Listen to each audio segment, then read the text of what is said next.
Hello mga ka-reels, good morning. It's 3:30 AM. Aga-aga kong nagising guys. Para ipagluto ng almusal ang aking mga college student. May pasok kasi silang dalawa. Face to face. Ayan. Kahapon, bumili lang po ako ng 2 pirasong pork chop. Yung 2 pirasong pork chop, pagdating dito sa bahay, chinap ko ulit para dumami. Ayan. Tapos, minarinate ko siya sa kalamansi at toyo.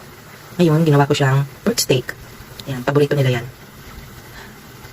Aga-aga guys, kasi maaga silang aalis eh. Kailangan ka-prepare na yung kakainin nila pagising. Good morning mga ka-reels. Ngayon ay ipapakita ko sa inyo kung paano ang aking isang araw as a content creator.